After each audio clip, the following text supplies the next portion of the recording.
মানব পাচারের অভিযোগে পাবনা থেকে উত্তর 24 পরগনার বাগদা থেকে বিজেপির যুব নেতাকে গ্রেপ্তার করল উত্তরপ্রদেশ পুলিশ। সোমবার বিকেলে তাকে বাগদা থানার গাঙ্গুলিয়া থেকে ধরা হয়। পুলিশ জানিয়েছেন ধৃতের নাম বিক্রম রায়। সে বাগদায় যুব বিজেপির সাধারণ সম্পাদক। বোঝার জন্য তাকে উত্তরপ্রদেশে নিয়ে যাওয়ার জন্য বনগাঁ আদালতে তোলা হচ্ছে ট্রানজিট রিমান্ডের জন্য। তার যুব মোর্চার সাধারণ সম্পাদক, তাকে উত্তরপ্রদেশের পুলিশ মানব পাচারের অভিযোগে গ্রেপ্তার করেছে, কি বলবেন?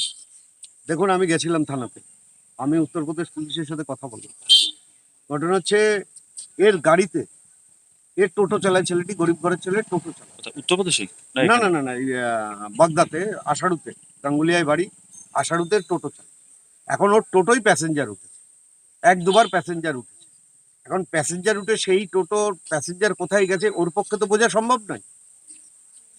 এখন সেই প্যাসেঞ্জার গিয়ে সেখানে ধরা পড়েছে। এখন ধরা পড়ার পরে হয়তো তারা কিছু একটা বলেছে, আমি জানি না কি বলেছে, তার জন্য ইনভেস্টিগেশনের জন্য একে নিয়ে গেছে। তো আমাদের কথা হচ্ছে, আমি যেটা আগেও বলেছি এখনো বলছি, যদি সে দোষী হয় তাহলে তার আইনগত ব্যবস্থা যা আছে তার নিশ্চয়ই হবে। আর যদি দোষী না হয়, আমি যেটা পুলিশকে বলেছি, উত্তরপ্রদেশ পুলিশকে, যদি দোষী না হয়, ওরা আমাকে বলেছে যদি দোষী না হয় ওর বাড়িতে আমরা পৌঁছে দেবো। তৃণমূলের পক্ষ থেকে একটা অভিযোগ ইতিমধ্যেই করা হয়েছে যে এইভাবে রোহিঙ্গাদের পাচার করা বা একটা জঙ্গি যোগের তথ্য খাড়া করা হচ্ছে, এইভাবে জঙ্গিরা। ওরা বললেই হবে নাকি? ওরা নিজেরাই রোহিঙ্গাদের আশ্রয় দিয়ে রেখেছে দক্ষিণ 24 পরগনায়, তো ওরা বললে হবে নাকি? এইসব মজা নিয়ে কোনো লাভ নেই, কোনো লাভ নেই। রোহিঙ্গাদের কারা আধার কার্ড, কারা আই কার্ড করে দিয়েছে, সে তৃণমূল করে দিয়ে, সবাই জানে। যতবার ধরা পড়েছে ততবার তৃণমূলের নাম এসছে। সারা ভারতবর্ষে যেখানে ধরা পড়ে পশ্চিমবঙ্গের নাম আসে, আর এই তৃণমূলের আশ্রয়ে তারা লালন পালন হচ্ছে, বড় হচ্ছে। তাদের এইসব গল্প করে কোনো লাভ নেই, ফাঁকা আওয়াজ দিয়ে কোনো লাভ নেই। বিজেপির যুব মোর্চার সাধারণ সম্পাদক গ্রেপ্তার হচ্ছে, উত্তরপ্রদেশের পুলিশ গ্রেপ্তার করেছে।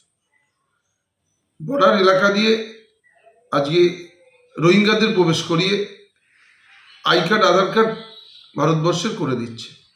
এইভাবে কত জঙ্গি ভারতবর্ষে ঢুকিয়েছে এরা, এর কোনো ঠিক নেই। এই দেশদ্রোহী কাজের জন্য অবশ্যই দৃষ্টান্তমূলক শাস্তি হওয়া উচিত। যে কাজ এই বিজেপির এই ছেলেটি করেছে, এই বাগদায় থেকে গ্রেপ্তার হয়েছে, যে মানুষ বুঝুক যে এই দেশদ্রোহিতা করলে যে তার কি শাস্তি হওয়া উচিত, এর কঠোরতম শাস্তি হওয়া উচিত। বিজেপির লজ্জা হওয়া উচিত যে এই ধরনের মানুষদের এরা দলের গুরুত্বপূর্ণ দায়িত্ব দেয়, যারা দেশদ্রোহী কাজের সঙ্গে যুক্ত, যারা দেশের ক্ষতি চাইছে।